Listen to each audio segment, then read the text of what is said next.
Hello and welcome to this class of two-dimensional geometry. I am Rafiq Ahmed and I welcome you all in this class. In last video we were discussing about circle, types of equations of circle. हमने ये देखा था कि अगर circle का केंद्र centre of the circle A comma B हो और रेडियस आर हो तो इक्वेशन ऑफ द सर्कल ये होती है।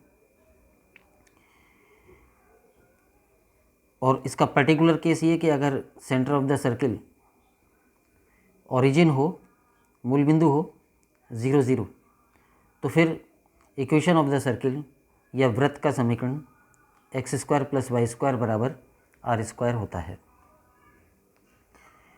सर्कल के समीकरण का व्यापक रूप या सर्कल के समीकरण की पहचान भी हमने पढ़ी थी और वो ये थी कि सर्कल के समीकरण में एक्स स्क्वायर और वाई स्क्वायर के गुणांक समान होते हैं और अशून्य होते हैं। एक्स इंटू वाई वाली टर्म नहीं होती है, अधिकतम दो घात का समीकरण होता है या दो घात का ही समीकरण होता है।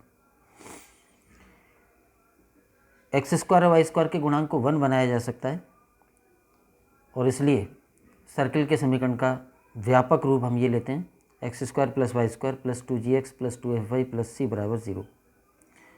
ये अगर किसी सर्कल का समीकरण है तो इसके केंद्र के निर्देशांक coordinates of its centre -g, -f होंगे and radius of this circle will be √g² plus f square minus c। ये वृत्त की त्रिज्या हो जाती है। ये समीकरण है तो केंद्र ये होगा और त्रिज्या ये होगी। तो इस तरह से केंद्र और त्रिज्या पता होने पर समीकरण लिखना और समीकरण पता होने पर केंद्र और त्रिज्या लिखना, ये हमने कल पढ़ा था। इसके बाद व्यास रूप में वृत्त का समीकरण। तो व्यास रूप में वृत्त का समीकरण ये था कि अगर कोई सर्कल है जिसके व्यास के दोनों सिरे, जैसे ये एक सर्कल है और ये ए बी इसका व्यास है, डायमीटर है, व्यास के एक सिरे के कोऑर्डिनेट्स x1 y1 और दूसरे सिरे के कोऑर्डिनेट्स x2 y2 हों तो सर्कल का समीकरण हो जाता है x minus x1 into x minus x2 plus y minus y1 into y minus y2 बराबर 0। इसके अलावा हमने सर्कल के किसी बिंदु पर स्पर्श रेखा और अभिलंब के समीकरण भी पढ़े थे। जैसे सर्कल पर ये बिंदु P है और वृत्त की परिधि पर, जब हम कहते हैं कि कोई पॉइंट वृत्त पर है, ऑन द सर्कल है, तो इसका मतलब होता है कि वो वृत्त की परिधि पर है। ये जो समीकरण होता है सर्कल का, जो हमने अभी ऊपर लिखा था, वो समीकरण परिधि के बिंदुओं के लिए होता है। अंदर के बिंदु वृत्त के बिंदु नहीं होते हैं, केंद्र भी वृत्त का बिंदु नहीं है। तो ये वृत्त की परिधि पर एक बिंदु है P और इसके कोऑर्डिनेट्स x1 y1 मान लिए। तो इस बिंदु पर जो वृत्त की स्पर्श रेखा बनेगी और स्पर्श रेखा के लंबवत और इस बिंदु से गुजरने वाली रेखा, जो कि हम वृत्त का अभिलंब कहेंगे इस बिंदु पर, ये जो अभिलंब बनेगा, इन दोनों का समीकरण क्या होगा वो हमने लिखा था। अगर सर्कल का समीकरण ये है x square plus Y square plus 2gx plus 2fy plus c, तो इसका अवकलज करके dy/dx की value at this point P x1 y1 निकालें तो वो आ जाएगी इस बिंदु P पर वृत्त की स्पर्श रेखा की प्रवणता। और स्पर्श रेखा की प्रवणता का रिवर्स एंड नेगेटिव कर देंगे तो अभिलंब की प्रवणता आ जाएगी। स्पर्श रेखा की प्रवणता से स्पर्श रेखा का समीकरण और अभिलंब की प्रवणता से अभिलंब का समीकरण निकाला था, क्योंकि स्पर्श रेखा और अभिलंब दोनों ही इस बिंदु से तो गुजरते ही हैं। तो अगर स्पर्श रेखा का समीकरण लें इस बिंदु पर तो वो होगा y माइनस y1 बराबर m into x minus x1, जहाँ पर m का मान स्पर्श रेखा की प्रवणता रख देंगे और इस इक्वेशन को सरल करेंगे तो ये आएगा x1x plus y1y plus gx plus x1 plus fy plus y1 plus c बराबर 0। सिमिलरली P बिंदु पर अभिलंब का समीकरण वो ये आया था y माइनस y1 बराबर m dash into x minus x1, जहाँ m डैश अभिलंब की प्रवणता है और m डैश का जो मान था वो इसमें रख दें और इस इक्वेशन को सरल करें तो x1 y1 बिंदु पर अभिलंब का समीकरण यह आया था y माइनस y1 बटे y1 प्लस f बराबर x माइनस x1 बटे x1 प्लस g। ये हमने जनरल समीकरण लिया था सर्किल का। अगर हम मूल बिंदु केंद्र वाला सर्किल लें, यानी ऐसा सर्किल लें जिसका सेंटर ओरिजिन पर हो, तो सर्किल की इक्वेशन हो जाएगी x square plus Y square बराबर आर स्क्वायर। और इस पर अगर बिंदु P x1 y1 है तो इस पर स्पर्श रेखा का समीकरण होगा x1x प्लस y1y बराबर आर स्क्वायर, और इस पर अभिलंब का समीकरण होगा y बराबर f/g इंटू एक्स। ये हमने लास्ट वीडियो में डिस्कस किया था। इसको कंटिन्यू करते हुए सर्किल की कुछ और प्रॉपर्टीज़ हम आज ले रहे हैं। तो उनमें पहली प्रॉपर्टी है सर्किल की एक दी गई प्रवणता वाली स्पर्श रेखा और किसी रेखा द्वारा सर्किल को स्पर्श करने का प्रतिबंध। दी गई प्रवणता की स्पर्श रेखाएं तथा स्पर्शता का प्रतिबंध, यानी tangents of given slope and condition of tangency. Circle हमने ये सिंपल वाला लिया है जिसका सेंटर मूल बिंदु होता है x square plus Y square बराबर ए स्क्वायर। ये सर्किल है। हम जानते हैं कि एक निश्चित प्रवणता की विभिन्न रेखाएं हैं, तो वो सब एक दूसरे के समांतर होती हैं, या किन्हीं दो समांतर रेखाओं की प्रवणता समान होती है। तो मान लो हम विचार करें इस बात पर कि m प्रवणता वाली कोई रेखा, तो m प्रवणता वाली कोई रेखा का समीकरण इस टाइप का होता है y equal to mx plus c, जहाँ पर m प्रवणता है। अगर हम इसमें m फिक्स रखें और c बदलते जाएं तो ये भिन्न भिन्न रेखाएं आती जाएंगी जो सब एक दूसरे के पैरेलल होंगी। जैसा कि इस फिगर में दिखाया है, ये सारी रेखाएं जो एक दूसरे के समांतर हैं, इन सब की प्रवणता एक ही है, मान लो m। इनका c बदलते जाएंगे तो ये रेखाएं अलग अलग स्थानों पर आती जाएंगी। तो y equal to mx plus C where m is constant. तो ये इक्वेशन व्यक्त करते हैं एक दूसरे के समांतर विभिन्न रेखाओं को, c बदल बदल कर आएगा। अब जैसा कि इस फिगर में दिख रहा है, ये सर्किल है और ये एक दूसरे के समांतर विभिन्न रेखाएं हैं। जैसे रेखा हम इधर से लें तो एक ये रेखा y equal to mx plus c है, इसमें c का कोई मान है, c का मान बदल दिया तो ये रेखा बदल के मान लो ये हो गई उसी के समांतर, और इसको खिसकाएं तो इस सरल रेखा को सर्किल की तरफ खिसकाते जाएं तो एक स्थिति में ये सर्किल को टच करेगी, ये वाली स्थिति। तो इस वाली स्थिति में ये रेखा सर्किल को टच कर रही है, ये वाली जो लाइन है ये सर्किल को टच कर रही है, तो ये कहलाएगी वृत्त की एक स्पर्श रेखा। फिर ये लाइन और आगे बढ़ा दी जाए, स्वयं के समांतर इसको विस्थापित करते जाएं तो ये लाइन इस तरह से सर्किल को काटती हुई गुजरेगी। फिर एक स्थिति में ये यहाँ भी, इस स्थिति में भी ये सर्किल की स्पर्श रेखा हो जाएगी। ये वाली लाइन ये इस बिंदु पर स्पर्श कर रही है सर्किल को, और ये इस बिंदु पर स्पर्श कर रही है। मतलब एक स्वयं के समांतर अगर हम रेखा को विस्थापित करते जाएं तो वो रेखा एक स्थिति में वृत्त की स्पर्श रेखा होगी और उसके बाद एक और स्थिति में वो वृत्त की स्पर्श रेखा होगी। तो y equal to mx plus c में c बदलते जाएंगे तो ये विभिन्न रेखाएं आती जाएंगी और ये रेखाएं दो स्थितियों में वृत्त को स्पर्श करेंगी। तो ये रेखा वृत्त को कब स्पर्श करती है, इसके लिए कंडीशन क्या होगी? तो पर्टिकुलरली सर्किल के लिए स्पर्शता का प्रतिबंध क्या होता है? अगर कोई सर्किल इस प्रकार है और इसकी कोई स्पर्श रेखा है जो सर्किल को इस बिंदु पर स्पर्श कर रही है, तो सर्किल के केंद्र से, वृत्त के केंद्र से इस स्पर्श रेखा पर अगर हम लंब डाल देंगे तो वो लंब इसी बिंदु स्पर्श बिंदु पर जाकर मिलेगा। या रिवर्सली बोलें तो अगर हम वृत्त के केंद्र को स्पर्श बिंदु से मिला देंगे तो वो जो त्रिज्या बनेगी वो स्पर्श रेखा के लंबवत होगी। अगर ये रेखा स्पर्श नहीं कर रही होती, दूर होती, तो वृत्त के केंद्र से इस रेखा पर डाले गए लंब की लंबाई त्रिज्या से ज़्यादा होगी। ये लंबाई होगी जो वृत्त की त्रिज्या से ज़्यादा होगी। अगर ये रेखा यहाँ होगी तो वृत्त के केंद्र से इस रेखा पर डाले गए लंब की लंबाई वृत्त की त्रिज्या से कम होगी। तो कोई रेखा वृत्त की स्पर्श रेखा है, इसका एक प्रतिबंध यह है कि वृत्त के केंद्र से उस रेखा पर डाले गए लंब की लंबाई वृत्त की त्रिज्या के बराबर होती है।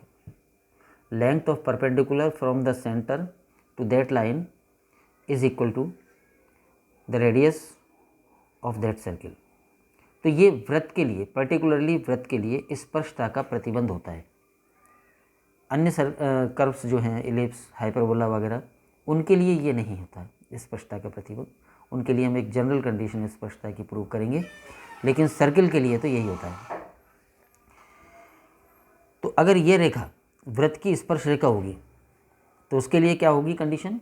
वृत्त के केंद्र से रेखा पर लंब की लंबाई वृत्त की त्रिज्या के बराबर होगी। जैसे इस फिगर में देखें तो मान लो यहाँ वृत्त का सेंटर है और ये रेखा अगर स्पर्श रेखा है तो वृत्त के केंद्र से इस रेखा पर जो लंब डलेगा उसकी लंबाई, लेंथ ऑफ परपेंडिकुलर, ये वृत्त की त्रिज्या के बराबर ही होगी, क्योंकि ये लंब स्पर्श रेखा को स्पर्श बिंदु पर ही जाकर मिलेगा। तो वृत्त के केंद्र से रेखा पर लंब की लंबाई वृत्त की त्रिज्या, तो इस लाइन पर वृत्त के केंद्र 0 0 से लंब डाल दें और वो लंबाई बराबर वृत्त की त्रिज्या a के रख दें और इस इक्वेशन को सरल कर लें तो स्पर्शता का प्रतिबंध ये बनेगा। यानी ये इक्वेशन जब सरल हो जाएगी तो स्पर्शता का प्रतिबंध बनेगा a square into 1 plus M square बराबर सी स्क्वायर, या इसी को लिख सकते हैं c is equal to plus minus a under root 1 plus M square. तो ये तो हो गई कंडीशन ऑफ टेंजेंसी, स्पर्शता का प्रतिबंध। यानी निष्कर्ष को दोबारा बोलें तो रेखा y equal to M x plus c, वृत्त x square plus Y square बराबर ए स्क्वायर की स्पर्श रेखा होगी यदि जो इसका c है उसका मान इतना हो, c का मान प्लस या minus a under root 1 plus M square हो। तो जब ये रेखा c के इतने मान पर स्पर्श रेखा है तो c का ये मान यहाँ रख दें तो दो स्पर्श रेखाओं के समीकरण आ जाएंगे। एक होगा y equal to M x plus minus a under root 1 plus M square, तो एक प्लस चिन्ह से और एक माइनस चिन्ह से। जैसे इस फिगर में अगर हम देखें तो जो एक रेखा तो होगी ये वाली और एक ये वाली, c के इन पर्टिकुलर मानों के लिए तो ये रेखा y equal to M x plus c स्पर्श रेखा हो जाएगी, और c के इनके अलावा अन्य मानों के लिए ये रेखा स्पर्श रेखा नहीं होगी। तो ये हो गया एक दी गई प्रवणता की स्पर्श रेखा लिखना सर्किल के लिए, और वो दो स्पर्श रेखाएं होती हैं और ये जांच करना कि वो रेखा वृत्त की स्पर्श रेखा है अथवा नहीं। फॉर एग्जाम्पल, अगर हम न्यूमेरिकली समझें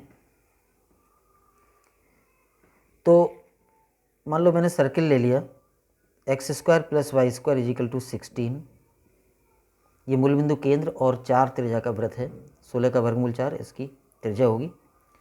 यानी यहाँ पर ये a स्क्वायर की वैल्यू है तो a बराबर 4 हो जाएगा। अब मान लो मैं कोई भी रेखा लिख दूँ y is equal to 7x plus 9 और ये जानना चाहूँ कि ये रेखा इस सर्किल की स्पर्श रेखा है कि नहीं, तो जो स्पर्शता का प्रतिबंध है वो चेक कर लेंगे। यहाँ पर इस एक लाइन को y equal to M x plus c से तुलना करें तो इसका m तो 7 है और c 9 है। अब a square into 1 plus M square की वैल्यू और c स्क्वायर की वैल्यू अगर इक्वल आ जाए तो ये लाइन टेंजेंट होगी, अदरवाइज नहीं होगी। हम देख रहे हैं कि a स्क्वायर यानी 16 और 1 प्लस एम स्क्वायर यानी 49 और c स्क्वायर की वैल्यू होगी 9 का स्क्वायर यानी 81, तो ये नॉट इक्वल है, ये बराबर नहीं आ रहा है। यानी इस लाइन के लिए और इस सर्किल के लिए और इस लाइन के लिए ये जो कंडीशन होती है स्पर्शता की a square into 1 plus M square बराबर c स्क्वायर, ये यहाँ सेटिस्फाई नहीं हो रही है। इसका मतलब ये हो गया कि ये लाइन इस सर्किल के लिए स्पर्श रेखा नहीं है। तो इस तरह से हम चेक कर सकते हैं कि दी गई रेखा दी गए सर्किल की स्पर्श रेखा है अथवा नहीं। दूसरा, एक दी गई प्रवणता की स्पर्श रेखा निकालनी हो, जैसे ये सर्किल है और हम चाहते हैं कि इस सर्किल की ऐसी स्पर्श रेखा बताई जाए जिसकी प्रवणता एक है वृत्त की वन प्रवणता की स्पर्शरेखा। तो जैसा कि अभी हमने देखा कि y=mx plus minus a√1 plus m², ये m प्रवणता की स्पर्शरेखा होती है। तो इसमें वैल्यू रख दें, y=m की वैल्यू 1 रख देंगे, x प्लस माइनस a की वैल्यू जो सर्किल से प्राप्त है 4 और √1 प्लस m की वैल्यू 1 रखेंगे तो 1 आ जाएगा, यानी y=x प्लस माइनस 4√2, ये हो जाएगी दो लाइन, एक प्लस चिन्ह वाली y=x प्लस 4√2 और एक माइनस चिन्ह वाली y=x माइनस 4√2।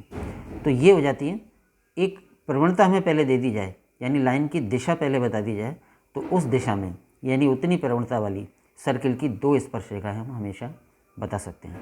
m बदल देंगे तो दूसरी दिशा में दो स्पर्शरेखाएं जाएंगी, यानी दूसरी प्रवणता वाली दो स्पर्शरेखाएं जाएंगी। तो ये एक पॉइंट हो गया सर्किल के लिए। एक और पॉइंट हम सर्किल के लिए अभी पढ़ें। दो शब्द हैं ये, स्पर्श जीवा और स्पर्श रेखा युग्म या स्पर्शी युग्म, उसको हम शॉर्ट में बोलते हैं। तो ये क्या होते हैं, जैसे ये सर्किल है और सर्किल के बाहर कोई बिंदु P है, तो P से गुजरती हुई वृत्त की स्पर्श रेखा कितनी बन सकती हैं, तो वो दो बन सकती हैं। जैसे हम ऐसा करें कि P से गुजरती हुई ये रेखा ले लें, जैसे इस पेन को रेखा मान लें और इसको P से गुजरते हुए ही, यानी P से तो गुजरती रहे और घुमाते जाएं, तो एक स्थिति में ये सर्किल को टच करेगी, यानी उस समय P से गुजरने वाली वृत्त की स्पर्श रेखा हो जाएगी, और फिर इसको और घुमाते जाएं तो ये सर्किल को काटती हुई जाएगी दो बिंदुओं पर, और एक स्थिति आएगी जब ये सर्किल को इस तरफ से टच करेगी। यानी P से गुजरने वाली रेखा सोची जाए तो P से गुजरने वाली रेखा जो सर्किल को टच करे, ऐसी दो रेखाएं हो सकती हैं, एक इधर और एक इधर। ये वाली P से गुजरती है और वृत्त की स्पर्श रेखा है, और ये वृत्त को A पर स्पर्श कर रही है, और ये वाली P से गुजरने वाली रेखा है जो वृत्त को स्पर्श कर रही है बिंदु B पर। तो ये दो बिंदु A और B स्पर्श बिंदु कहलाएंगे। तो एक बाहर वाले बिंदु से, सर्किल के बाहर वाले पॉइंट से सर्किल पर दो स्पर्श रेखाएं खींची जा सकती हैं।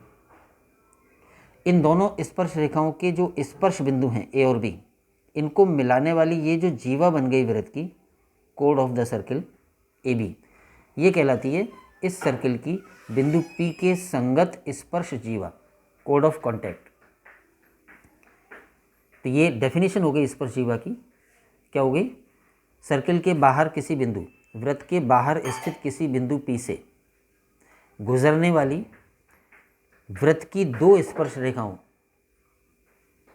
के स्पर्श बिंदुओं को मिलाने वाली वृत्त की जीवा बिंदु P के संगत वृत्त की स्पर्श जीवा कहलाती है। Code joining two contact points of to tangents drawn from A point P to a circle is called code of contact of the circle with respect to an outer point P। ये स्पर्श जीवा की परिभाषा है। बाहर के बिंदु से दो स्पर्श रेखाएं बनेगी हमेशा, दोनों स्पर्श रेखाओं के स्पर्श बिंदुओं को मिला दो तो जो जीवा बनेगी वो इस बाहर के बिंदु की के संगत वृत्त की एक स्पर्श जीवा हो जाएगी। इस तरह से बाहर के हर बिंदु के लिए एक स्पर्श जीवा बनती है। इस स्पर्श जीवा का समीकरण क्या होता है वो हम डेराइव करके या प्रूव करके नहीं लिख रहे हैं, थोड़ा डायरेक्ट लिख रहे हैं क्योंकि सर्किल को हम केवल रिवाइज कर रहे हैं। तो यदि सर्किल का समीकरण ये वाला हो, ये जो वृत्त चित्र में दिखा रखा है, मान लो वो मूल बिंदु केंद्र वाला नहीं है, जनरल वाला वृत्त है, x² + y² + 2gx + 2fy + c = 0, और बिंदु P जो बाहर है उसके कोऑर्डिनेट्स x1 y1 हो, तो इस स्पर्श जीवा AB का समीकरण हो जाएगा x1x + y1y + gx + x1 + fy + y1 + c = 0। यानी वही चेंजेस होंगे। ये सेम ऐसा ही समीकरण स्पर्श रेखा का भी आया था, लेकिन उसमें और इसमें अंतर क्या है, तो उसमें और इसमें अंतर यह है कि ये समीकरण स्पर्श रेखा का तो तब होगा जब ये P बिंदु सर्किल पर हो, यानी वृत्त की परिधि पर होता, तब तो ये समीकरण होता स्पर्श रेखा का, टेंजेंट का। जब ये बिंदु P सर्किल के बाहर है तब यही समीकरण इस स्पर्श जीवा का समीकरण हो जाएगा। तो किसी वृत्त के समीकरण से उसकी किसी बिंदु पर स्पर्श रेखा या स्पर्श जीवा का समीकरण लिखना हो तो उस वृत्त के समीकरण में ही क्या चेंज कर देंगे, एक्स स्क्वायर के स्थान पर x1x, वाई स्क्वायर के स्थान पर y1y, और जहाँ भी x होगा सिंगल पावर में तो x के स्थान पर x प्लस x1/2 और y के स्थान पर y प्लस y1/2 किसी सर्किल के समीकरण में रख दें तो वो x1 y1 बिंदु पर स्पर्श रेखा या स्पर्श जीवा का समीकरण हो जाता है। और दूसरी बात या अंतिम बात, या अगर हम एक एग्जाम्पल से इस बात को थोड़ा समझ लें तो जैसे मान लो कोई सर्किल था x² plus Y square plus 3x plus 6y plus 9 बराबर 0, और मान लें कि सर्किल के बाहर बिंदु था 7 9 P। ये सर्किल है और ये सर्किल के बाहर बिंदु है मान लो। तो इस बिंदु से इस सर्किल पर जो दो स्पर्श रेखाएं बनेंगी उनकी स्पर्श जीवा का समीकरण क्या होगा, तो ये आ जाएगा x² की जगह x1x प्लस y² की जगह y1y plus 3 as it is, और x की जगह x प्लस x1/2 6 अपनी जगह, और y की जगह y1 प्लस y1/2 प्लस 9 बराबर 0, और ये x1 y1 ये हो जाएंगे, x1 की जगह 7 और y1 की जगह 9। तो 7x plus 9y plus 3x plus 7/2 plus 6 y plus 9/2 plus 9, और इसको सिंप्लीफाई कर लेंगे तो ये एक रेखा आ जाएगी। ये हो जाएगी इस वृत्त की इस बिंदु के संगत स्पर्श जीवा का समीकरण, कोड ऑफ कॉन्टैक्ट। और संयोग से अगर ये बिंदु P इस सर्किल पर ही हुआ तो फिर यही समीकरण इस बिंदु पर खींची गई वृत्त की स्पर्श रेखा का हो जाएगा। तो ये हो गया स्पर्श जीवा का समीकरण। इसके बाद इसी फिगर पर दोबारा आए तो ये जो हमने बिंदु P लिया था, इस बिंदु P के संगत ये तो बन गई थी स्पर्श जीवा। ये जो दो स्पर्श रेखाएं हैं P से गुजरने वाली, इन दोनों स्पर्श रेखाओं के युग्म का समीकरण या इन दोनों स्पर्श रेखाओं का संयुक्त समीकरण वो आता है S1S बराबर T स्क्वायर से। ये स्पर्श रेखाओं का संयुक्त समीकरण हो जाता है S1S बराबर T स्क्वायर। ये याद रखने के लिए फॉर्मूला है जिसमें S1 क्या है, S क्या है, T क्या है, वो नीचे बता रखा है। S तो हो जाएगा सर्किल के समीकरण की लेफ्ट हैंड साइड, जो सर्किल के समीकरण के सारे पदों को लेफ्ट में ले लें, यानी दूसरी साइड 0। तो जो लेफ्ट हैंड साइड वाली टर्म है x² plus Y square plus 2gx plus 2fy plus c, ये पूरी लेफ्ट हैंड साइड को कहेंगे हम S। और S1 क्या होगा, इसी लेफ्ट हैंड साइड में x और y की जगह उस बिंदु P के कोऑर्डिनेट्स रख दें, x की जगह x1 और y की जगह y1, तो जो टर्म बनती है ये कांस्टेंट बनेगा, एक संख्या बनेगी, ये S1 कहलाएगा। और T क्या होगा, T होगा जो स्पर्श रेखा का समीकरण था उसकी लेफ्ट हैंड साइड। तो S1 का ये मान, S का ये मान और T का ये मान S1S बराबर T स्क्वायर में रख दें तो एक दो घातीय समीकरण आ जाएगा। और वो किसका आएगा, इन दोनों स्पर्श रेखाओं का संयुक्त समीकरण, यानी कि पेयर ऑफ टेंजेंट्स का समीकरण। तो ये सर्किल के बारे में कुछ और बातें थी। सर्किल हमने 2 ही दिन में या 3 दिन में कंप्लीट किया है, जो कि लंबा काम होता है। अगर हम इसको सिस्टमेटिक पढ़ें तो ज़्यादा दिन लगेंगे। हमें यहाँ पर अपना सिलेबस परवलय और इलिप्स से शुरू करना है। सर्किल को हमने केवल रिवाइज ही किया है, तो सर्किल से संबंधित ये विभिन्न बातें आप एक बार रिवाइज कर लें, याद कर लें। इस वीडियो में इतना ही। Thanks to all. जय हिंद।